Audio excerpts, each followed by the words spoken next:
کہ جنازے کی نماز میں جو عبرت کا موقع ہے، جنازہ ہے، عبرت ہے، وہاں انسان کو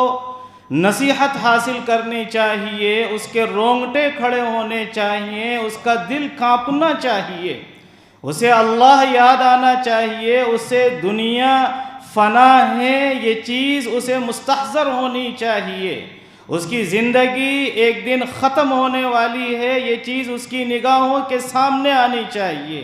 لیکن اس کے باوجود کتنی بڑی محرومی کی بات ہے، کتنی بڑی قساوت قلبی کی بات ہے، سخت دلی کی بات ہے کہ اس طرح کے واقعات سننے میں آتے ہیں کہ کسی جنازے میں 12 فون چوری ہو گئے، کسی جنازے میں 20 فون چوری ہو گئے۔ چوری کے واقعات جنازے جیسے عبرت کے موقع پر سننے میں اور دیکھنے میں آتے ہیں۔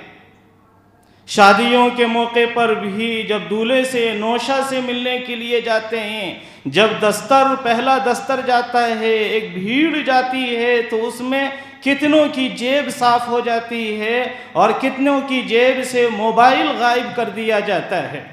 کوئی بڑا اجتماع ہو، کوئی بڑی شخصیت آئی ہوئی ہو، کوئی بڑی گیدرنگ ہو تو وہاں پر بھی اس طرح کے جو عناصر ہیں، اس طرح کے جو لوگ ہیں وہ اپنی حرکتوں سے باز نہیں آتے اور چوری جیسی گھٹیا اور ذلیل حرکت وہ کرتے ہیں۔ اور تعجب یہ ہوتا ہے کہ بعض اوقات جب پولیس اس طرح کے عناصر پر قبضہ کرتی ہے، انہیں اپنی گرفت میں لیتی ہے، انہیں اریسٹ کرتی ہے، تو بہت سی دفعہ ایسا ہوتا ہے کہ مسلمان سامنے آتا ہے۔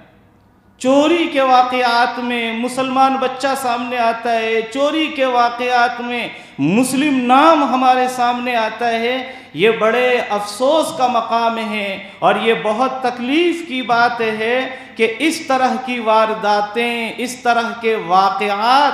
ہمارے یہاں روز بروز اس کے اندر اضافہ ہوتا جا رہا ہے۔ اس کا سب سے بنیادی سبب ہے تعلیم سے دوری، بنیادی سبب ہے گھریلو صحیح دینی تربیت کا فقدان، بنیادی سبب ہے دینی تعلیم کا نہ ہونا۔ ہمیں اس کے اوپر توجہ دینی چاہیے، ہمیں اس پر غور کرنا چاہیے کہ ہمارے معاشرے کے اندر، ہماری سوسائٹی میں، ہماری کمیونٹی میں کوئی ایک فرد بھی ایسا نہیں رہنا چاہیے جو تعلیم کے بغیر ہو، نہ دنیاوی تعلیم کے بغیر ہو اور نہ دینی تعلیم کے بغیر ہو۔ دنیا کی محبت میں، مال کی محبت میں، عزت کی طلب میں اور اسی طرح سے عہدے کی تڑپ میں ایک انسان دوسرے انسان کے خون کا پیاسا ہو جاتا ہے۔ یہ جتنے بھی چوری کے واقعات ہوں یا قتل کے واقعات ہوں، ان سب کے پیچھے کیا چیز ہے؟ یہی ہے مال کی محبت۔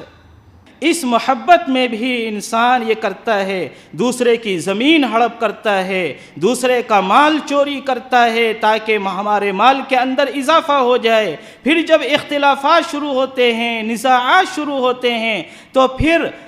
یہاں تک نوبت آ جاتی ہے کہ ایک دوسرے کی جان کے دشمن ہو جاتے ہیں۔